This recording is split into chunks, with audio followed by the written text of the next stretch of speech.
My name is Sierra Lawson. I'm 28, single, self-employed, and until recently, I thought I had finally built a quiet, decent life for myself. I work as a wedding videographer. It's not glamorous, but I love it. I get to witness people's happiest days, capture their most vulnerable moments, and turn them into memories they'll replay for years. It's funny, really people think it's all just slow-motion kisses and sparkler exits, but to me, it's about noticing the in-between. The father-daughter glances, the nervous laughs, the grandma in the back wiping her tears with a tissue she's used 3 times already. I see things most people miss. I think that's probably because I spent most of my life feeling invisible. I grew up in a small town outside Richmond, Virginia. My dad Harold Lawson owns a regional packaging company. It's been in our family for 2 generations, and if you ask him, he'll tell you he built it from the ground up. He didn't, my grandfather did. But Dad made it bigger, louder, tougher just like him. He's the kind of man who doesn't shake your hand, he grips it. Talks over people without realizing it. Laughs at his own jokes and corrects you even when you're right. And if you dare to call him out, you'll hear some version of, "You're too sensitive," or, "That's just how I am." End of conversation. My mother, Linda, used to be the soft edge that kept him from cutting everyone. But after my brother Owen was born, something in her dulled. She gave up her career in interior design and faded into the background, like wallpaper present, necessary, but barely noticed. Owen is 3 years younger than me. And he was always the favorite. I know it sounds petty. I know people say things like that all the time when they're bitter or jealous.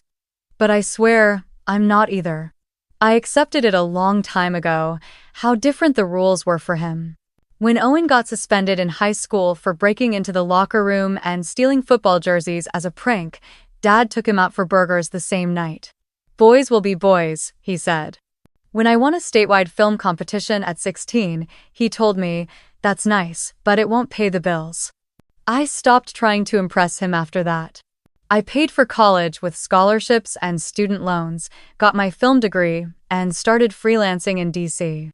I worked weddings on weekends, did corporate gigs during the week, slowly built up enough clients to start my own LLC.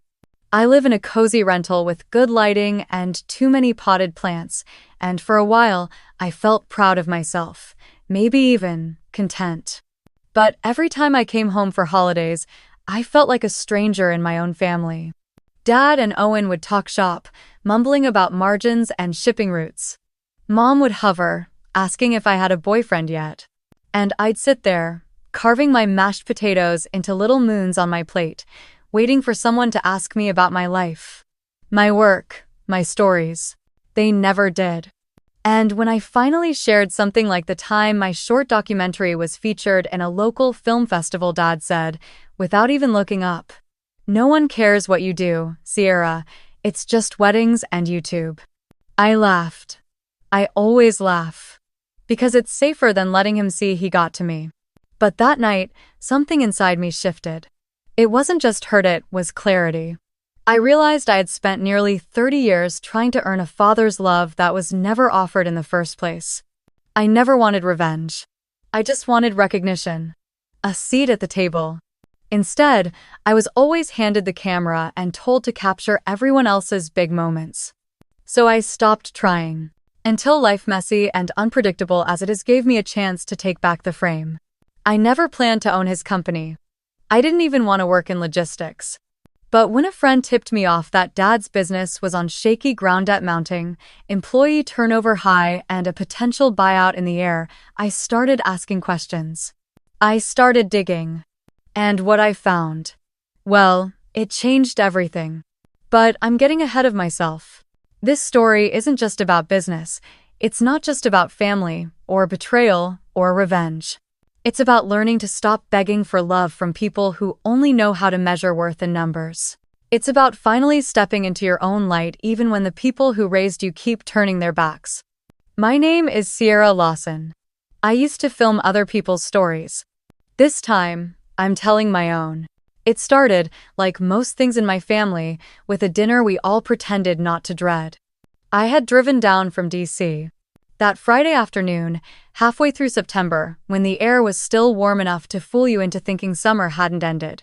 My mother had called a week before, her voice cautious, asking if I could make it home for Owen's new promotion celebration. I asked what he was being promoted to, and she paused for just a second too long before saying, "Vice President of Strategy, I think. Your father's excited about it." I didn't say anything at first. I just stared at the potted ficus by my kitchen window, dead leaves curling like tired hands before mumbling, "Sure, I'll be there." I don't know why I went. Habit, maybe. Guilt. That old longing that no amount of therapy could ever fully evict. When I pulled into the driveway, everything looked the same. Dad's black Silverado parked crookedly on the left, Mom's flower beds overpruned, the porch light still flickering like it had been doing since last winter. The house hadn't changed, but the air felt tighter than I remembered. Like even the walls were holding their breath. Inside, the kitchen was full of noise and smells: roast beef, garlic potatoes, the shrill edge of laughter that didn't quite sound real. Rachel was there too, Owen's wife, tall, impeccably dressed, the kind of woman who looked like she belonged in a Williams-Sonoma catalog. She greeted me with a hug that felt more like a polite tap. "Sierra, oh my God, it's been forever," she said, but her eyes had already drifted toward the wine bottle. Owen grinned at me across the kitchen, smug and comfortable, like he already owned the room. "Hey, stranger," he said. "Still making wedding videos, huh?" That was the first cut. Small, quick, the kind you don't flinch from until later, when it stings beneath your skin. I forced a smile. "Still making people cry on purpose," I replied, then added, "Emotionally, I mean." He chuckled, tossed a grape in his mouth like he was the star of a sitcom, and turned to Dad. "She's got jokes tonight." Dad, standing near the counter nursing a glass of bourbon, glanced at me for barely half a second. "She always does," he muttered, not unkindly but not warmly either, just a neutral observation, like I was wallpaper he happened to notice. Then he clinked his glass against Owen's and said, "To your future son, the company's lucky to have you." That was when I knew. Whatever seat I had once hoped to earn at that table was never going to be offered. Dinner was served in the formal dining room, a space we only used when Dad wanted to play patriarch. He sat at the head, naturally, Mom beside him, Owen to his right, Rachel next to him. I took my usual spot near the far end, like some visiting cousin no one quite knew what to do with. Conversation circled around Owen's new title, the exciting growth opportunities in Dad's logistics business, how the industry's changing and fresh eyes were needed. I listened, chewing slowly, swallowing harder than I needed to, waiting for someone to ask what I'd been working on, what cities I'd filmed in, how I was doing. No one did. Instead, Owen launched into a speech clearly rehearsed, full of buzzwords about strategic alignment, operational efficiency, and market agility. It was the kind of corporate nonsense that meant nothing but sounded impressive, and Dad was eating it up like it was gospel. "You've got vision," he said, pointing at Owen with the end of his fork. "That's what this company needs, someone who can take it into the future." I set my fork down and wiped my hands on my napkin, trying to swallow the growing lump in my throat. "Sounds like you're really expanding," I said, carefully. "We are," Owen replied, not missing a beat. "There's talk of bringing in outside investors, even restructuring the board a little. You know, streamline things." Dad nodded approvingly. "Smart move." Something tightened in my chest. I leaned in slightly, voice steady. "Are you selling part of the company?" Dad scoffed, like the question itself was stupid. "Of course not. But we're not stuck in the Stone Age either. There's interest, and we're listening." "Why?" I hesitated, then said, "Just curious. It's a big deal, that's all." "And all?" That's when it happened. The moment that would stay lodged in my memory like a shard of glass. He looked at me, really looked at me, with that slight smirk he always used when he thought I was being naive, and said, "Sierra, no one cares what you do." He said it so casually, like he was offering a weather report. For a second, the whole room went quiet. Or maybe it didn't, But that's how it felt in my body. Like the floor had dropped a few inches, and I was the only one who noticed. I felt Mom shift beside him but say nothing, her hands frozen over the gravy dish. Rachel took a sip of wine. Owen smirked and picked at his plate. I blinked slowly, forcing a breath through my nose. "Excuse me?" He shrugged, stabbing a piece of roast beef. "It's not personal, it's just... weddings? Videos? It's fluff. Real work is building something. Putting food on the table, you wouldn't understand." And there it was. Not just the words, but the verdict. Final and unchallenged. I laughed. Not because it was funny, but because it was the only thing I could do that wouldn't make me cry. "Wow," I said, pushing my chair back. "That's incredibly." "Don't start," Dad snapped, suddenly defensive. "I'm just being honest. You're sensitive, that's your problem. Always have been." I stood up. "And your problem is that you wouldn't recognize value if it didn't come with a stock report." The silence that followed was thick. Owen raised his eyebrows like I'd committed a social faux pas. Rachel glanced toward the door. My mother reached for my wrist, but I was already stepping away. "I'm done," I said. "Thanks for dinner." No one stopped me as I grabbed my coat. No one called after me when I stepped outside into the crisp September air. In the quiet of my car, hands shaking on the wheel, I stared at my reflection in the dark window and whispered the truth I'd buried for years. I don't belong here. And maybe I never did. The drive back to my Airbnb was quiet, but not the kind of quiet that soothes. No. It was that thick, humming silence that builds in your chest when your throat is too full of all the words you wish you'd said, all the comebacks that arrive too late, all the years of swallowing pain just to keep the peace with people who wouldn't notice if you choked on it. I parked in the driveway of the small blue bungalow I'd rented for the weekend, sat in the car long after the engine died, staring at the porch light glowing weakly like a tired eye, and tried to convince myself I hadn't overreacted, that I hadn't just stormed out of my own family dinner over something that's been true for as long as I can remember, but the truth settled on me with a weight I couldn't shake. I hadn't left because I was shocked by what Dad said. I left because I was finally ready to stop pretending it didn't hurt. I've always been the outsider in my family, the quiet one, the sensitive one, the one who sees too much, as Mom used to say with a sort of half-apology in her voice.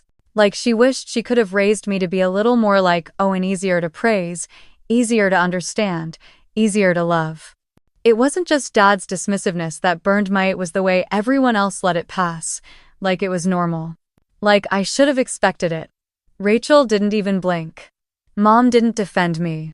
Owen just smiled, like he was watching a dog bark at traffic and waiting for it to tire itself out. I stood in the middle of that guest house kitchen, still in the same dress I wore to dinner, and felt like I was 13 again, quietly coming home after the school play.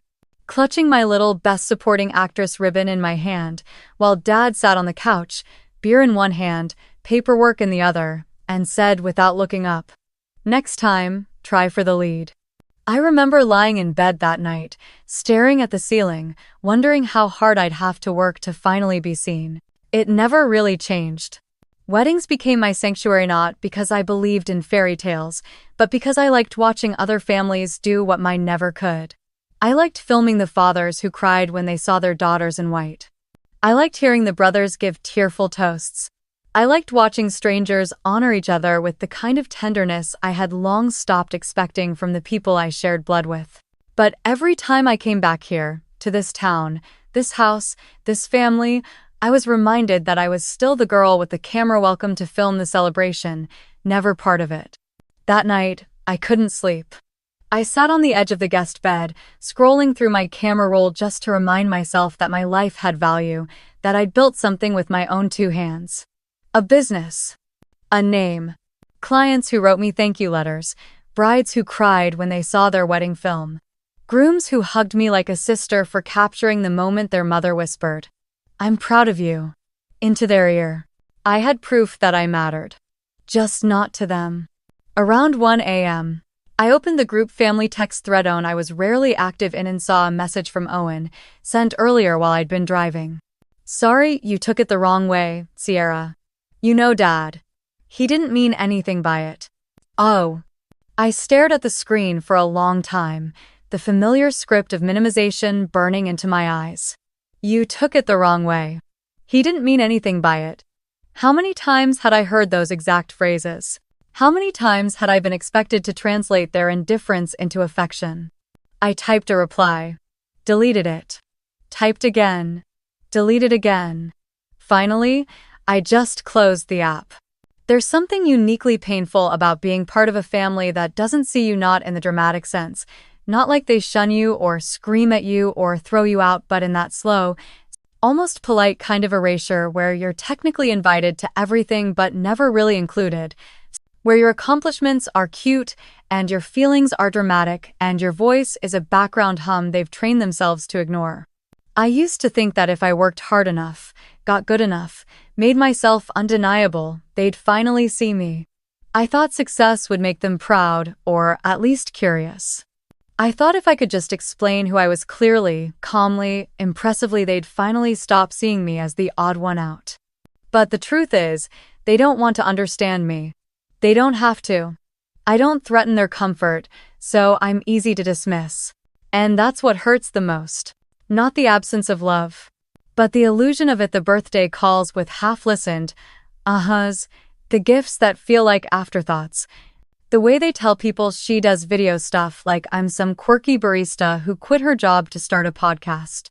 I lay back on the bed, eyes burning, throat raw, and let myself cry, not loud, not dramatic, but the quiet kind of crying that comes when you finally admit to yourself that the people you've spent your whole life trying to please simply don't care. And in that moment, I made a promise I didn't speak out loud, not even to myself. I wouldn't try to impress them anymore. I wouldn't ask for space. I would take it. The next morning, I woke up before the sun, eyes swollen from crying, head throbbing with that heavy, pulsing ache that comes not from lack of sleep, but from too much feeling that had nowhere to go. I made coffee in silence, the kettle hissing like it was trying to shush me, and stared out at the dew-covered lawn, wondering how many times I would have to sit in these quiet, aching moments just to reset myself after another round of being treated like a disposable accessory to someone else's life story. I told myself I'd go back to DC early, pretend the dinner never happened, bury the pain under the busyness of editing deadlines and client calls, but then my phone lit up with a new message. Mom, of course, trying to keep the fragile illusion of normalcy intact. Dad wants you to stop by the office if you have time, says it's about the family trust, shouldn't take long. There it was, that word again, family, used like a net to pull me back in, but never to hold me. I drove there just after noon, still in yesterday's clothes, the same wrinkled dress from the dinner table where I'd been served silence and mockery. And as I parked outside the familiar gray-bricked building of Lawson Packaging Solutions, I felt that old ache return, the same one I used to get in high school whenever I'd stop by after class to see if Dad needed help, only to find Owen already at his desk, learning numbers and names I wasn't even allowed to ask about. The lobby hadn't changed, same cold tile floors, same beige walls, same framed photo of Dad shaking hands with some trade association executive from 15 years ago. The kind of image that screams legacy even when the faces in it no longer matter. When I walked in, Elaine, the front desk receptionist who'd been there since I was 12, gave me a smile that didn't quite reach her eyes. "Oh, hi sweetie, long time," she said. I nodded, forced a smile. Dad called me in. Okay. Second floor, he's with Owen. Of course he is. The staircase creaked in the same way it always had, a subtle groan beneath each step that made me feel like the building itself resented my presence, and when I reached the office door, I paused for a moment, pressing my hand flat against the wood like I was bracing myself for impact. Inside, they were already mid-conversation, Dad seated behind his massive desk, Owen lounging in the leather chair across from him, fingers tapping rhythmically against the armrest like he owned the place. I knocked once, stepped in, and waited. Dad barely glanced up. "Sit," he said, pointing at the remaining chair like I was there for a job interview. I sat. He leaned forward, cleared his throat, and picked up a thin blue folder. "This won't take long." We've been meeting with our legal counsel about the family trust and the company structure. You're one of the named beneficiaries, so you needed to be informed. My heart skipped beneficiary. For a moment, I let myself hope, like a fool. Maybe this was it. Maybe they'd finally seen me as part of something, as someone whose existence mattered beyond obligation. But then Owen cut in, voice smooth like glass. We're restructuring the board and consolidating shares. Just making things more efficient. Nothing personal. Dad nodded. Owen's taking on more responsibility, which means some shares are being transferred. Yours won't change, of course. They'll remain non-voting. I blinked. I have non-voting shares? Dad sighed, like I was already exhausting him. A few, for legacy purposes. It's standard. But let's not get into the weeds. What matters is that the business stays in good hands. Good hands. Not mine. I opened my mouth, closed it, then tried again. Why wasn't I consulted about this, if it's a family trust? You were informed, he interrupted, waving the folder. This is the informing. Owen smiled, like this was all very amusing to him. Come on, Sierra. It's not like you're involved in operations. It's just paperwork. Just paperwork. I looked down at the folder, the papers inside that bore my name, my bloodline, my signature on a trust I'd never been allowed to understand. I felt humiliated. Not because they didn't give me control deep down, I never expected that, but because they didn't even consider that I might want to understand, that I might have something to contribute, that I wasn't just the girl who filmed weddings and floated in once a year to be patted on the head and shuffled out before the real decisions were made. I stood up slowly. Is this what you called me in for? To smile and nod at your decisions? Dad finally looked at me, really looked at me, and I saw it, that flicker of irritation behind his eyes, like my presence was an itch he couldn't quite reach. You're making this dramatic, he said. It's business. You wouldn't get it. There it was again. The dismissal. The door slammed shut without ever being opened. I turned to Owen. You're just fine with this? With locking me out? He shrugged. You've never shown interest before. Don't act like you suddenly care. I clenched my fists, nails digging into my palms. Maybe I stopped showing interest because every time I tried, I was shut down. Dad stood now too, taller, louder, voice rising like thunder behind a storm door. Enough. You're not a victim here. You've had your path. You chose it. Don't come crying because you don't like the one we walked without you. Over. I stared at him, and in that moment, I realized something terrifying and freeing at once. He didn't see me as a daughter. He saw me as a nuisance. And Owen, who used to trail behind me as a kid asking for my help with algebra, now looked at me like I was a stranger who'd wandered in off the street and demanded a slice of a pie he already ate. I left without another word, the folder still in my hand, my stomach hollowed out like someone had scooped it clean. I wasn't just excluded. I was erased. And I was done letting them hold the pen.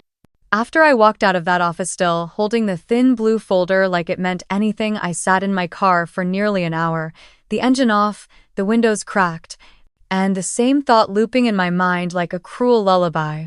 They never intended to include me. Not when it mattered, not when it came to power, not when it came to legacy.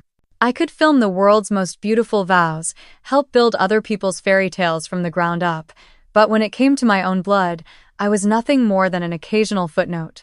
But pain, I've learned, has two faces. The first one is familiar. It's the silence, the shame, the quiet hum of self-doubt that has been playing under every rejection since I was old enough to realize love can be conditional.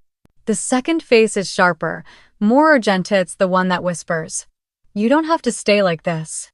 I didn't go back to DC right away. I extended my Airbnb stay by another week and rented a co-working space near downtown Richmond Dunn with tall windows and terrible coffee, but a view that made me feel like I was somewhere that mattered. I needed that feeling urgently, desperately. I needed to create movement in a life that had felt stuck behind their glass doors and boardroom politics. So I started researching. I didn't know much about corporate law or family trusts, but I knew how to find things. how to dig, how to observe what people overlook. I'd made a career out of noticing how a bride's fingers tremble before the first look, how a father lingers just a second too long before giving his daughter away. I took that same skill and applied it to public records, shareholder filings, anything with the Lawson name attached to it. It wasn't hard to find what I was looking for. The company had been bleeding slowly. Quiet layoffs, a defaulted equipment lease, a near miss with a supplier lawsuit that was settled quietly last spring.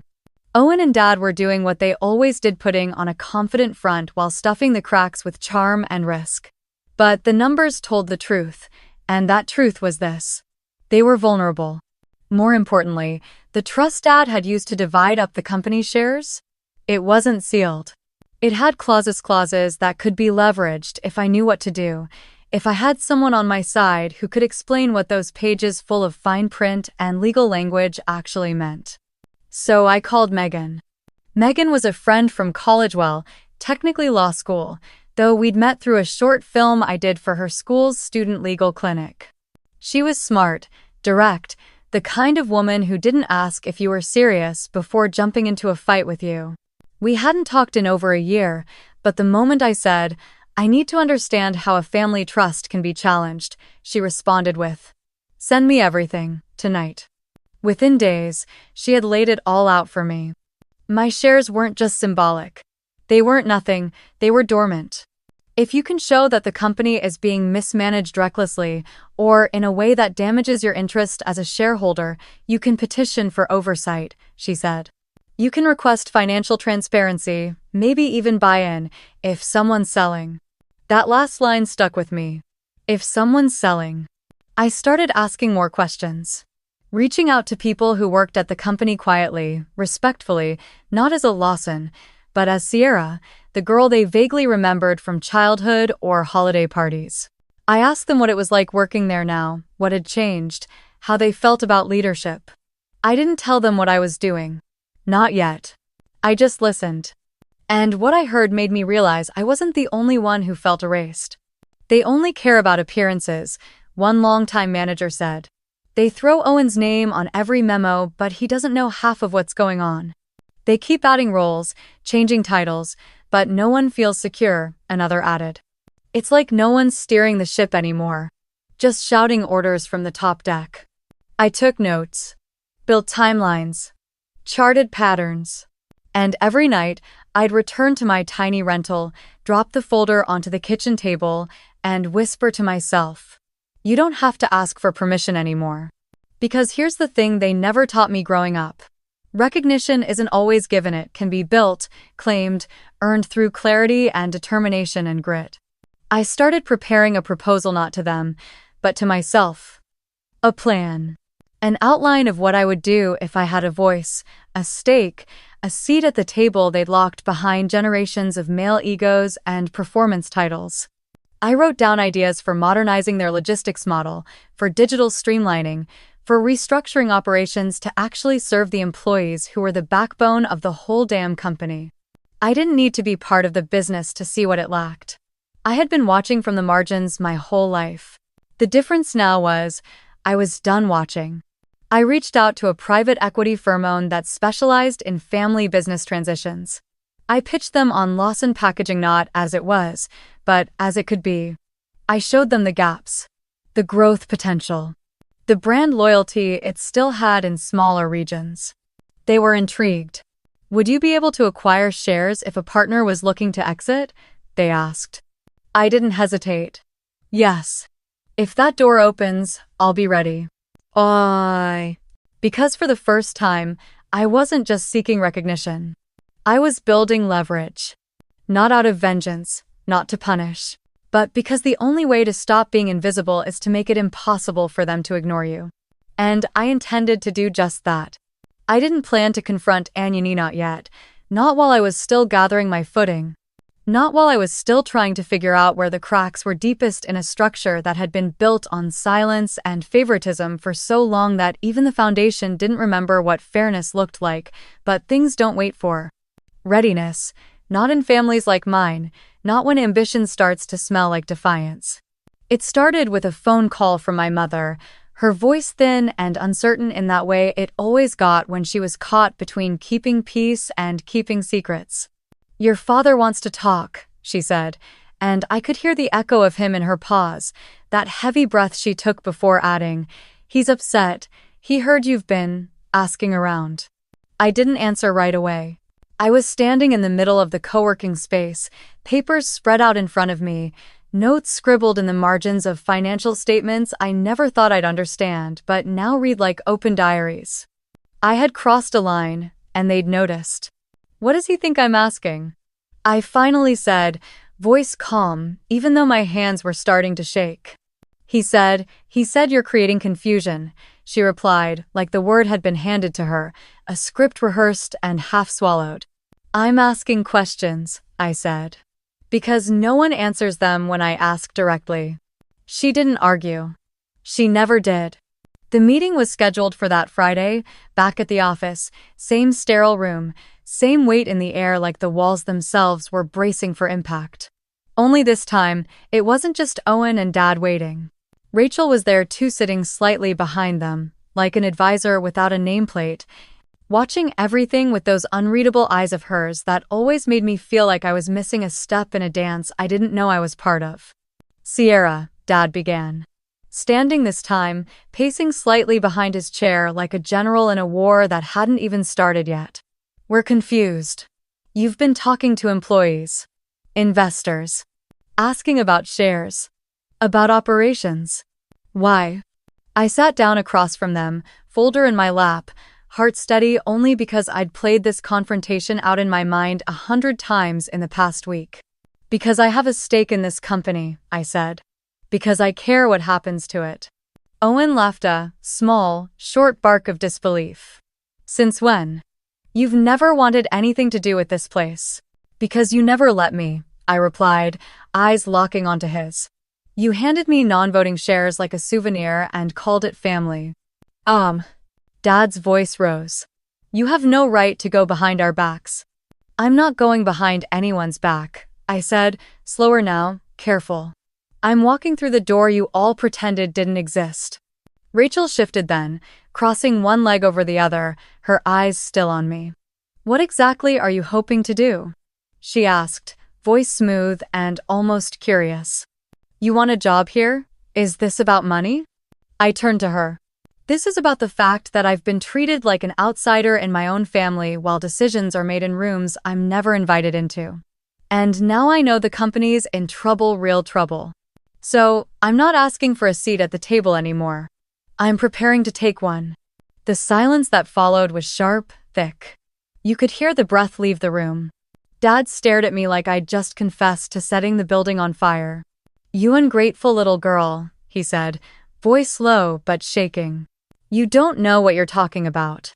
You don't know what it takes to run a business like this." "You're right," I said. "But I know what it looks like when one is about to collapse." Owen stood then, taller, angrier, red blooming across his cheeks like bruises. "You're going to destroy this family." I stood too. "No," I said. "I'm going to stop pretending we were ever a family to begin with, at least not the kind that respects each other." Rachel looked away. Dad clenched his jaw. Owen muttered something under his breath that I didn't catch but didn't need to. The meeting ended not with resolution but with threat, Dad warning me to be very careful. Owen telling me I had no idea who I was dealing with, Rachel silent but visibly shaken. I walked out of that office feeling both terrified and more alive than I had in years. Because something had changed. Not in them, they were still the same, still wielding their power like a hammer they assumed would silence me, but in me. I wasn't asking anymore. And they didn't know how to handle that. I didn't go back to the Airbnb after that meeting. I drove instead, nowhere in particular at first, just letting the road unfold in front of me like maybe it would take me somewhere that didn't hurt, somewhere where I wasn't someone's burden, or disappointment, or embarrassing liability to be spoken about in low tones when the door closed behind me. The sky was turning that pale lavender gray that only shows up right before dusk, when even the sun looks tired and ready to leave. And I ended up in the parking lot of a lakeside park we used to visit when I was little, back when the world was smaller and simpler and Dad still picked me up in his arms just because I asked. Before everything I became turned into something he couldn't admire. I parked the car, turned off the engine, and sat in the dark, surrounded by the chirp of insects and the distant thrum of water brushing the shore. And I let the stillness press into my chest until it became unbearable. That was when the first sob came low, sharp, rising too quickly for me to stop it, and suddenly I was crying like something wild had been clawing its way out of me for years, and this was the moment it finally broke through. It wasn't the tidy, movie-style crying either. It was the raw, shaking, guttering kind that folds you in half and makes you press your forehead to the steering wheel just to keep from falling apart altogether. I had done everything right, gone to school, started a business, worked hard, paid my bills, stayed away, kept quiet, learned to nod and smile and disappear on cue, and still, I was nothing to them. Not a daughter, not a partner, not even a threat they could take seriously. I was a problem, a wrinkle, a moment of defiance that would soon pass, or so they thought. And that realization broke something in me I hadn't even realized was still intact. Because for all my independence, all my carefully constructed detachment, I had still hoped foolishly, childishly hoped, that one day they'd see me. That one day, I would walk into that office or that house or that room and someone would say, "We're proud of you, we were wrong." But that day was never coming. Not from them. Not ever. I curled into the seat and cried until my ribs hurt and my throat felt torn. There was no one to call. No one who would understand what it meant to grieve people who were still alive. Who were still sitting around dinner tables and having meetings and sipping wine while I sat alone in a car in the middle of nowhere, trying to understand how love could feel so much like absence. I thought about driving back to DC. Right then, disappearing into the work I knew, the life I'd built, the clients who appreciated me, the people who said thank you when I delivered something beautiful. But even that felt hollow in that moment. Like nothing could fill the void left by years of being unwanted in the one place I was supposed to belong. The hardest part wasn't the betrayal, or even the dismissal. It was the realization that no one was going to come after me. That I could vanish right now, pack my things, delete my number from their phones, cut myself out of their lives completely, and they might not even notice until Christmas. And when they did, they'd tell themselves it was my choice, that I'd always been difficult, that I never fit in, that they tried but I was impossible to please. It was always easier for them to rewrite the story than to face the truth of their roles in it. Eventually, I sat up, wiping my face with the sleeve of my sweater, and looked out at the lake. The water was still, unmoving. Like it didn't care that I was breaking apart inside my car just a few yards away. I envied its calm, its silence, its utter indifference. I wanted to feel nothing too. But even in that pain, something stubborn inside me whispered, "This isn't the end." Because the thing about despair, the deep, soul-crushing kind that wraps itself around your bones and tells you you'll never rise again, is that it doesn't just destroy. It clears the ground. It raises the walls. It burns away the illusions until all that's left is what you choose to build next. I wasn't ready to build anything yet. But I knew I would. Just not for them. Not anymore. I didn't go back to the lake the next day, though a part of me wanted to, if only to sit in that same stillness and remind myself that pain could be weathered, not avoided, but instead, I opened my laptop, sipped bitter hotel coffee, and went back to reading the documents Megan had sent me the night before, her latest notes marked up in bright yellow comments that buzzed with urgency. She had found something small, buried deep in the amended trust paperwork, but something that shifted everything I thought I understood about what was happening. Section 14. C. Trigger clause. If a beneficiary can prove another beneficiary is mismanaging fiduciary responsibilities or acting in bad faith with regard to the trust's assets, they may initiate a private buyout negotiation or petition the court for forced divestment. End quote. I stared at those lines, then reread them 5 more times, my heart beating louder with each pass. Bad faith. Mismanagement. Divestment.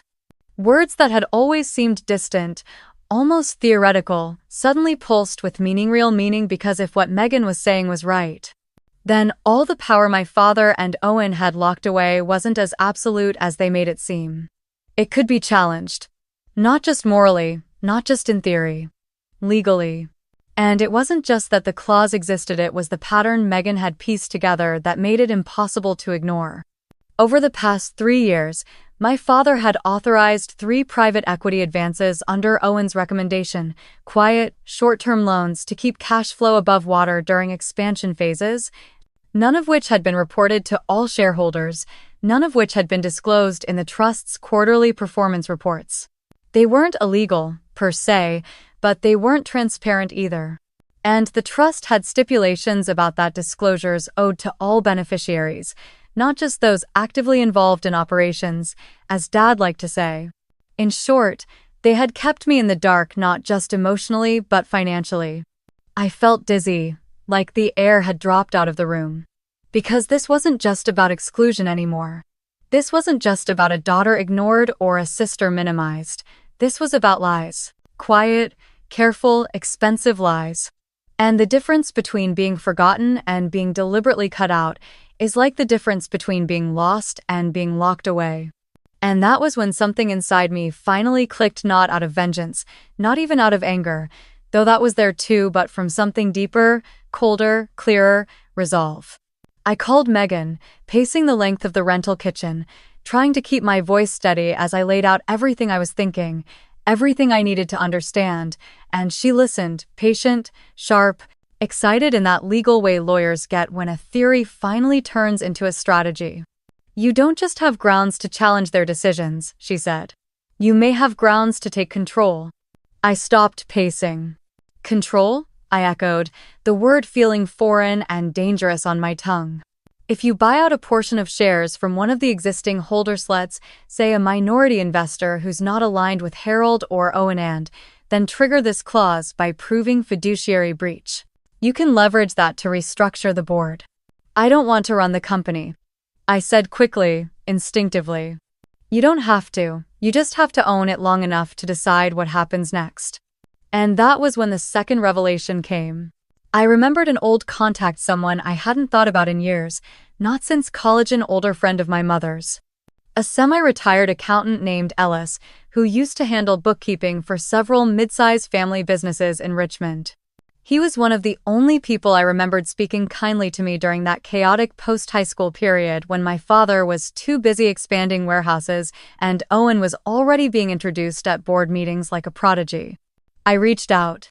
He answered on the first ring, warm and curious and slightly startled to hear from me, but when I told him what I needed, confirmation of investor movement within the company, any recent changes in voting share allocation, she grew quiet, then said, "You know, I don't work directly with Harold anymore, but I still get updates on the annual filings through mutual clients.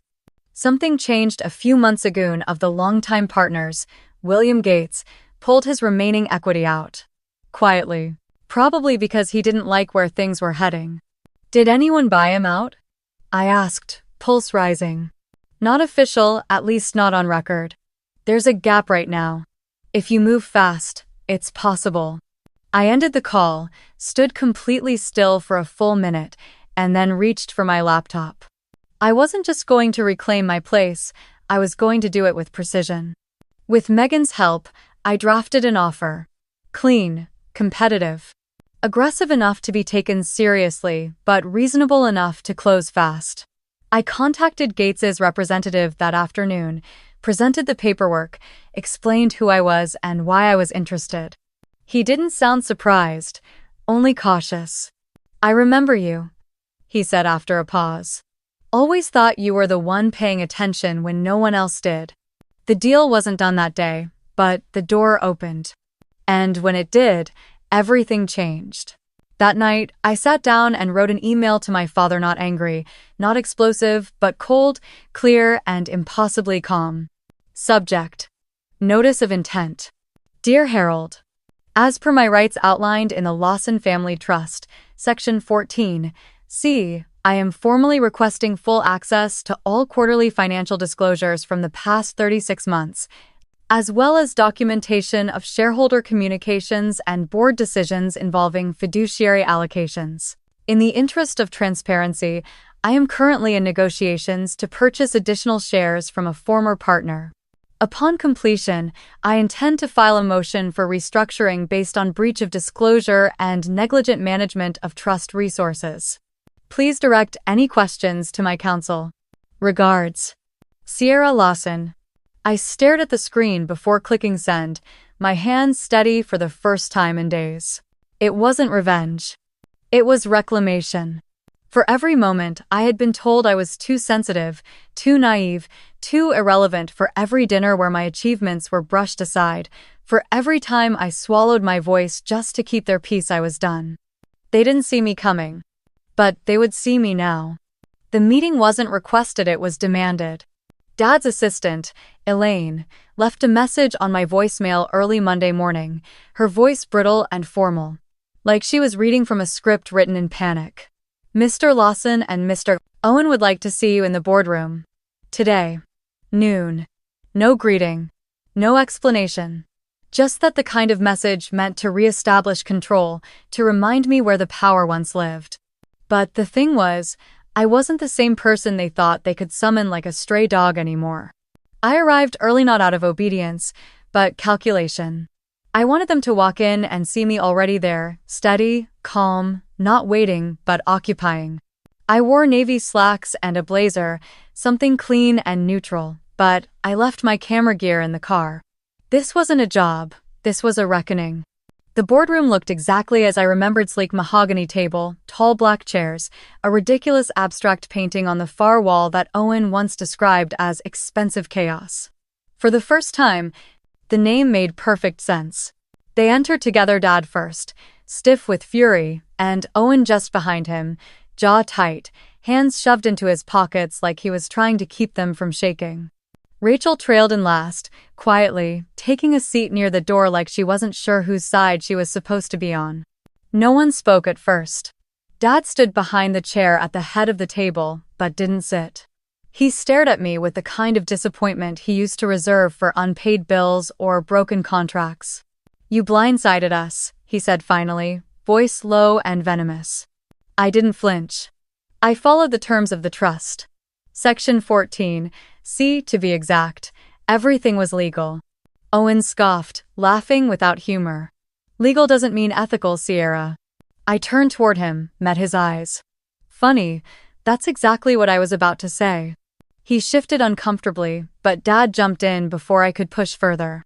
"You've always had a chip on your shoulder," he snapped. "Always needed to prove something. This little power play, this stunt, you think it makes you smart? It makes you reckless." I let the silence hang for a moment before I spoke, measured and firm. What makes me smart is understanding that being cut out of decisions involving my own inheritance isn't just cruel, it's actionable. What makes me smart is knowing that you leveraged the trust's assets without disclosing it to all beneficiaries, which is a breach, Harold. What makes me smart is buying out Gates's shares and aligning myself with equity partners who actually understand modern business. Dad paled at that, ever so slightly. His fingers tightened around the back of the chair. "That buyout isn't finalized." "It will be," I said. "Tomorrow." Rachel looked up then, her voice thin but sharp. "Is this really what you want, Sierra? To tear everything down just to prove a point?" I turned to her slowly. I don't want to tear anything down. I want the truth, and I want respect. Neither of which has ever been given to me freely in this family. Owen sat down, finally, rubbing his temples like this whole thing was giving him a headache he didn't deserve. "You think you're some kind of hero. You've never stepped foot in the real operations. You don't understand how this place works." "I understand it's failing," I said. "I understand employee turnover has spiked, that vendor relations are deteriorating, that you're using patchwork financing to hold together a company you inherited, not built. And I understand that if someone doesn't intervene, you're going to run it straight into the ground." Dad sat too now, the anger in him simmering into something quieter, more dangerous. "You think you're the answer?" "No," I said. "I think I'm the consequence." That landed like a slap. For a moment, no one spoke. Then Dad leaned back, his face unreadable. "You always wanted to be the victim," he said finally. "Even when you had nothing to be angry about, we gave you a good life. We didn't owe you more than that." I felt something inside me hard to not break, but shift. The kind of shift tectonic plates make before an earthquake. "You didn't owe me love," I said. "You didn't owe me praise, but you don't get to rewrite history and pretend you gave me anything beyond the bare minimum. You raised a daughter you couldn't understand, so you ignored her. You invested everything into Owen, handed him a crown before he proved himself. And now that I've stepped out of the background, now that I've found a way back into the story you tried to write me out of, you call it betrayal." I stood, slowly, and placed a printed copy of my petition for trust oversight on the table. "This isn't betrayal, this is accountability." Owen stood too, knocking his chair back.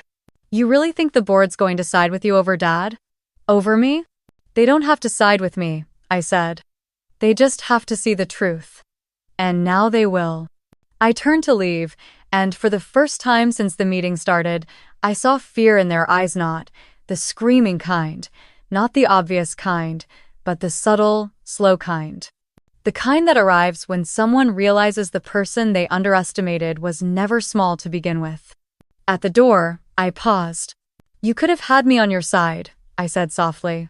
"You had years to make me feel like I mattered. Instead, you taught me how to fight." And then I walked out. I didn't look back. I didn't need to. The buyout closed on a Wednesday morning under a sky so clear it almost felt like Makara sun pouring through the windows of Megan's office as she slid the final document across the table for me to sign. Her voice calm but certain, her presence grounding me in a moment that still didn't feel quite real, because for the first time in my life, I was no longer simply reacting to the choices other people made. I was making the choice. And it was loud. And it was irreversible. I signed my name, the pen moving slowly but firmly, and when the last letter curled into its place, I exhaled, shaky at first, then fuller, deeper, as if something inside me had been holding its breath for years and had finally been granted permission to breathe. Ownership.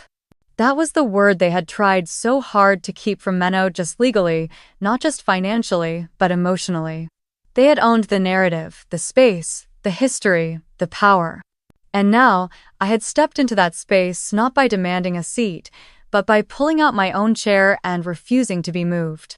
The next day, the emergency board meeting took place in that same mahogany-paneled room where Dad had once smirked through every discussion, confident that his dominance was inherited, not earned.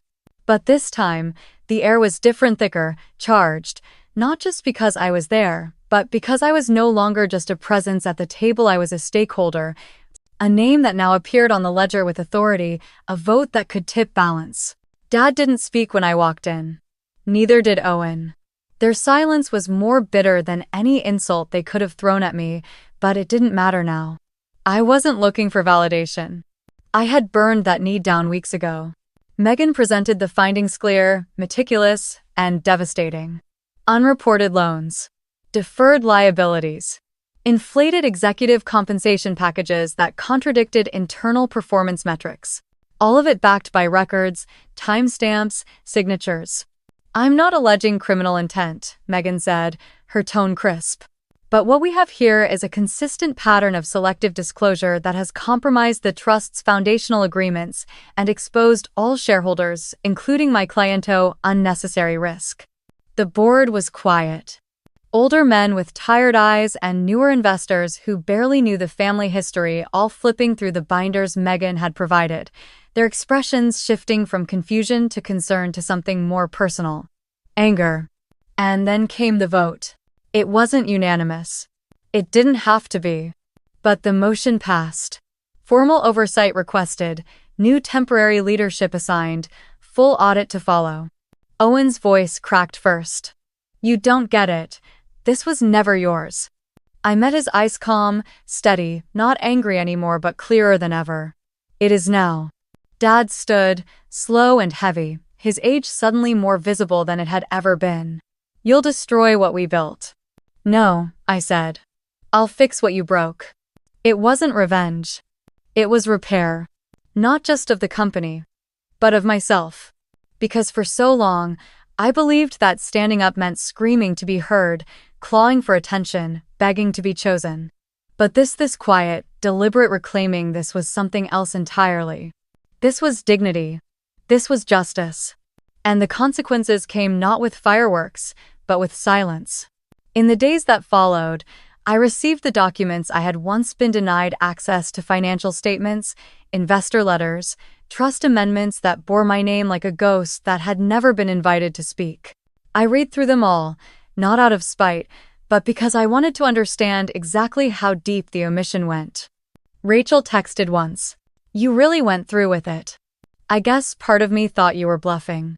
I didn't respond. There was nothing left to explain. Mom called too, not with anger, but a soft, tired sadness. "Your father isn't taking this well," she said. "He says he can't sleep." "I didn't take anything from him," I replied. "I just claimed what was mine." "I know," she said. "I just wish it didn't have to come to this." And I understood that, truly. But what no one seemed to understand was that I didn't bring this conflict, I revealed it. It had been living under the surface my entire life, shaping the way I was overlooked, the way I was managed, the way my existence was tolerated rather than celebrated. All I had done was name it, hold it to the light, and refuse to let it remain hidden. In the weeks that followed, there were formal transitions, legal filings, board restructuring. Dad was forced to step back in, advisory role, stripped of unilateral decision-making. Owen retained a title but not control. And me? I didn't take the CEO seat. That wasn't the point. I appointed someone else, someone capable, experienced, someone who knew how to run a business without ego. I stayed on the board, of course. And every time I walked into that room now, I didn't feel like an intruder. I felt like the architect of my own place in it. But the victory wasn't just structural.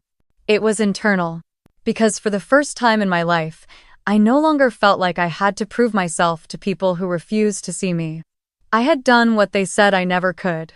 Not because I needed their praise, but because I needed to look in the mirror and know I hadn't let their indifference define me. This wasn't about taking the company. This was about taking back myself. And in doing so, I made space not just for me, but for every version of me that had ever sat at the edge of the table, quiet and waiting. She doesn't have to wait anymore. She built her own damn table.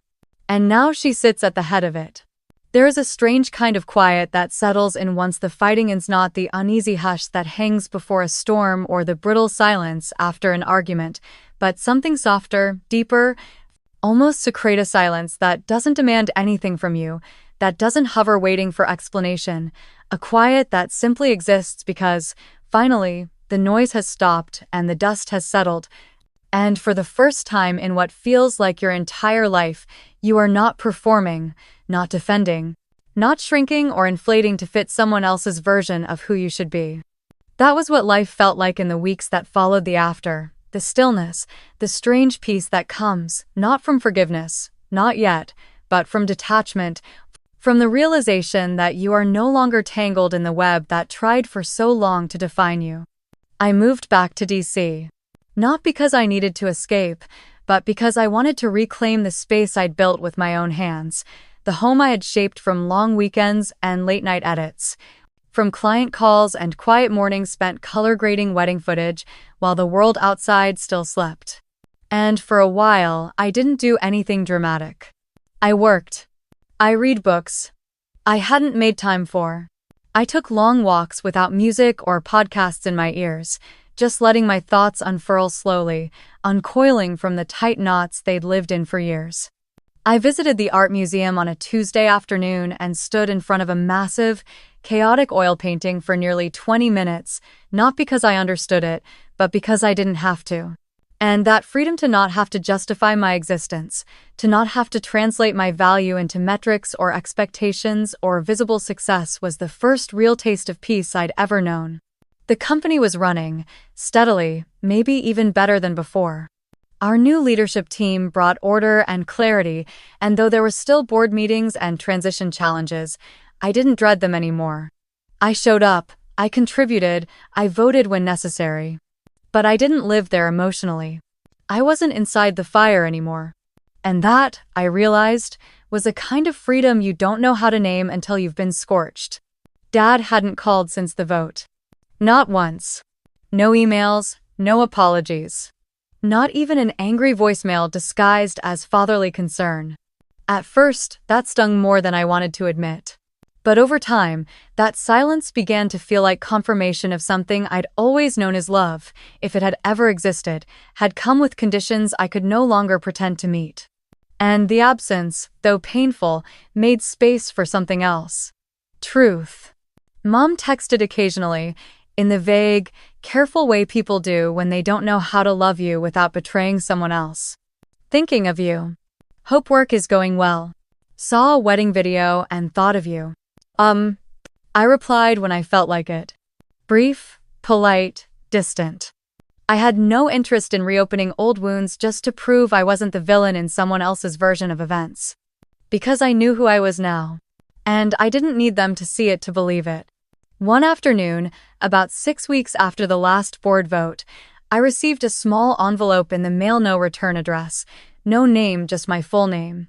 Sierra Lawson, written in tight cursive on the front. Inside was a card, pale blue, blank except for the handwriting I recognized immediately. Rachel, you were right. We were all complicit in the way you were erased.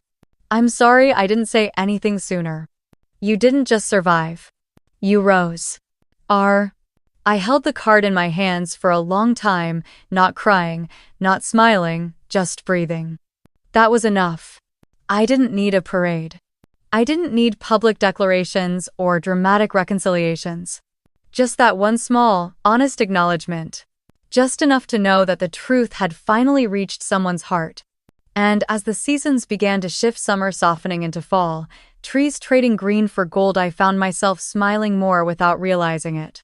Not because everything had healed, but because I no longer needed everything to. One morning, I took a walk with Megan through a quiet neighborhood near the Capitol.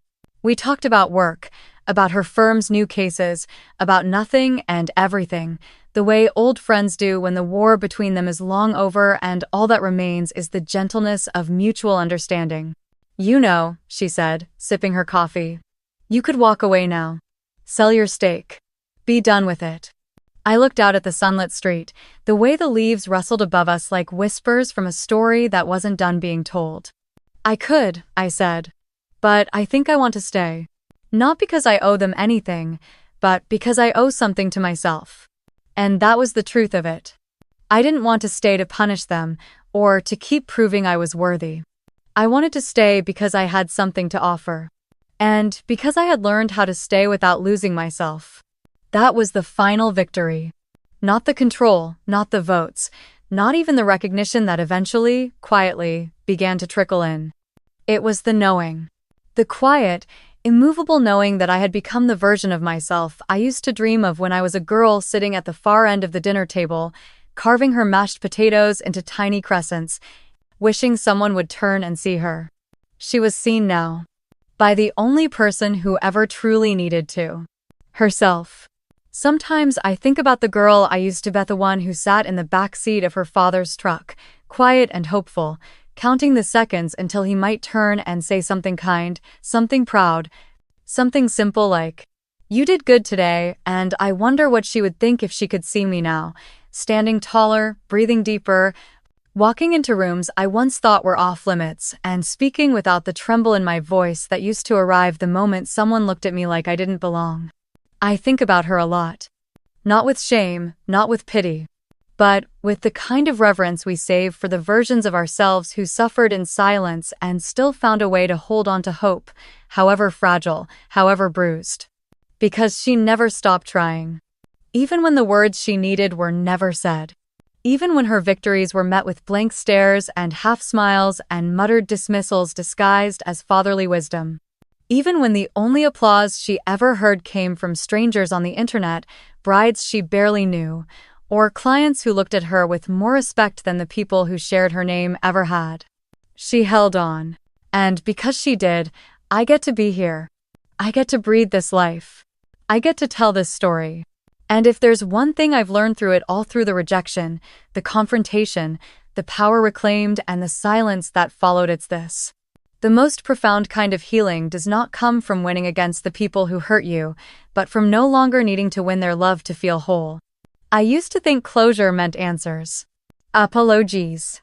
Some climactic scene where the people who wounded me finally saw the light and reached out with trembling hands and broken voices to say, "We were wrong, we're sorry." But life isn't a script. And not all stories end with redemption. Some end with distance, with boundaries, with quiet acceptance of the fact that some people will never change, and your job was never to make them see you, it was to see yourself clearly enough to stop asking for their permission to exist. And that more than the business, more than the shares, more than any courtroom win or strategic maneuver is what I'm most proud of.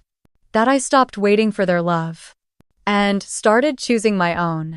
It's not perfect, this new chapter.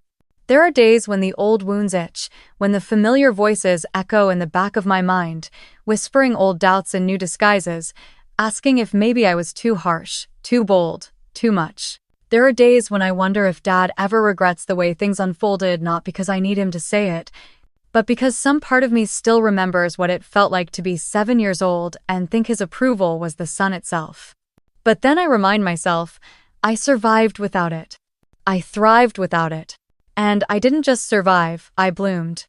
I grew into someone who can sit across from powerful men and not flinch. Someone who can write legal memos and heartfelt vows. Someone who can frame a couple's first dance with tenderness and walk into a boardroom the next day with the same steady hands. I am not either or anymore. I am both. I am everything they said couldn't coexist. Soft and sharp. Quiet and forceful. Creative and calculated.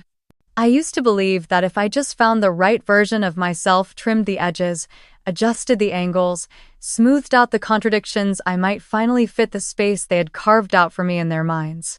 But now I know the truth. I was never meant to fit. I was meant to build. And so I have. I've built a life that doesn't depend on their recognition. A career rooted in purpose, not validation. A home that feels like warmth, not performance. I've surrounded myself with people who ask about my day because they care, not because they're filling space. People who listen without waiting to correct me. People who love without conditions. That kind of love rewires something inside you. It teaches you that your worth isn't earned through overexertion or proximity to power, it simply is. And once you know that, truly know it, there's no going back. There's no more shrinking. No more smiling through disrespect. No more carving yourself into smaller pieces just to make others comfortable. There is only truth. And peace. And that strange, beautiful quiet that arrives when you realize the war is over, not because they surrendered, but because you left the battlefield altogether. Sometimes, on my way to a client shoot or while walking home under the glow of street lamps, I catch myself smiling for no reason at all. And I realize, this is what freedom feels like. It's not loud. It doesn't announce itself. It arrives softly, without fanfare, curling around your ribcage like warmth returning to frozen limbs. It's the sound of your own voice, unshaken. The steadiness in your step when no one is watching. The stillness in your chest when you finally stop waiting for someone else to say, "You're enough." Because you already know. You've already become it. So if you're reading this, and you've felt the same ache, you've been the quiet child, the overlooked sibling, the one who wasn't invited, who wasn't chosen, who was always told to wait their turn. I want you to hear this. You don't have to earn love that is real. You don't have to chase it. You don't have to perform for it. You don't have to twist yourself into a more palatable shape just to be tolerated. You are already whole. Already worthy. Already enough. And if no one else says it, let me be the first. I see you. I believe you. And I promise. There is life beyond the longing. There is light beyond the silence. There is joy on the other side of being overlooked. And one day, you will look back not in bitterness, but in clarity, and you will understand that the pain didn't break you. It shaped you. It cleared the path. It built the muscle. And when you finally step into your own light, you'll realize you weren't waiting to be rescued. You were waiting to come home to yourself. And you're here now. So stay. Breathe. Begin again. The story is yours now. Write it in your voice. Live it in full. And never apologize for being everything they refuse to see.